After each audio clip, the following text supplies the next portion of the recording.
Hello, I'm Geraldine Conroy, and I'm a Marine Mammal Project Manager at SPORAC. During this short video, I'm presenting an operational synthesis of the document Implementation of the Action Plan for the Conservation and Marine Mammal in the Wider Caribbean, a scientific and technical analysis, and other SPORAC works conducted within the context of Marine Mammal SPO program.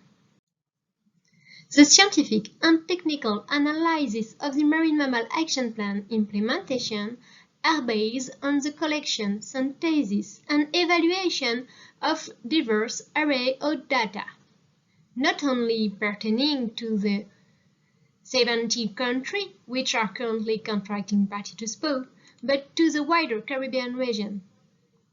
Data for the analysis were collected from regional and local, technical, and scientific publication, as well as from interviews with SPO focal point experts and other collaborative organizations.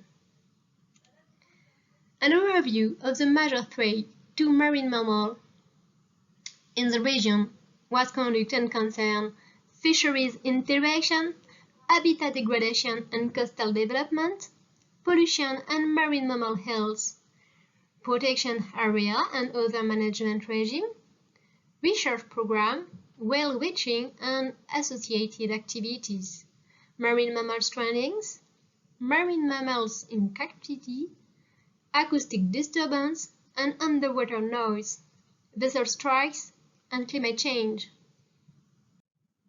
A set of 13 indicators was devised to assist in evaluating progress toward implementation of the 2008 Marine Mammal Action Plan. In order to evaluate progress toward the implementation of the Marine Mammal Action Plan for the current 17th SPO party, each indicator was classified according to the level of the threat or need intensity and the country's response to that threat. The results show in red color the threat or need that should be addressed in priority, as you can see, that concern existence of marine mammal species or specific recovery plan or a national marine mammal action plan, fisheries interaction and research. You see in gray color the threat or need that require knowledge enhanced. These are acoustic disturbance and underwater noise and vessel strike. The yellow color represents the other combination between the threat level and the country's response level. This combination should be considered low priority than red or gray color category. Of these studies and work carried out as a result of numerous recommendations, among which the highest priority are the need to revitalize the implementation of the Regional Marine Mammal Action Plan by validating and building upon the finding and recommendation of the scientific and technical analysis of the implementation of the Marine Mammal Action Plan. The necessity to establish a sustainable and coordinate regional network and mechanism built upon CARIMAM network that will serve to connect and enhance expertise, resources, and data.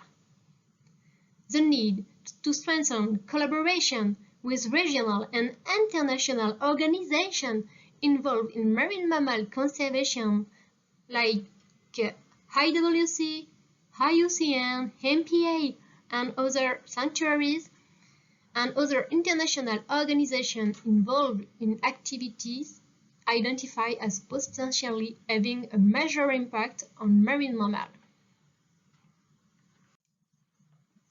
And knowledge gaps are significant. There is a need to build the capacity of regional actors for the study of marine mammal population, threat assessment, and monitoring. Some parties need support toward the development of their own national strategy and framework for marine mammal conservation, like model action plan or workshops. The results suggest that parties should be encouraged to enact the legislation that require the reporting of marine mammal direct take and bycatch in fisheries operations. The creation of a regional red list could be a major initiative to assess the conservation status of marine mammal population in the wider Caribbean, as well as knowledge gaps. To identify the level of threat that could be considered potentially major, such as bycatch, entanglement, contaminants, acoustic disturbance, or the number of collisions with vessels. A quantitative assessment is recommended. The consideration of marine mammal species should be enhanced in sport programs and strategies dedicated to MPA, coastal and marine habitats, pollution and climate change. And lastly, it's necessary to provide the human and financial resources necessary to coordinate and support the implementation of the Marine Mammal Action Plan at the regional scale.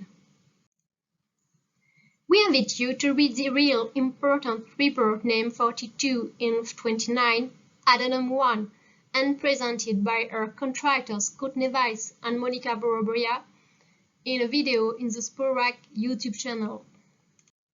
I thank you for the attention you have given to this brief presentation and see you the 1st of March.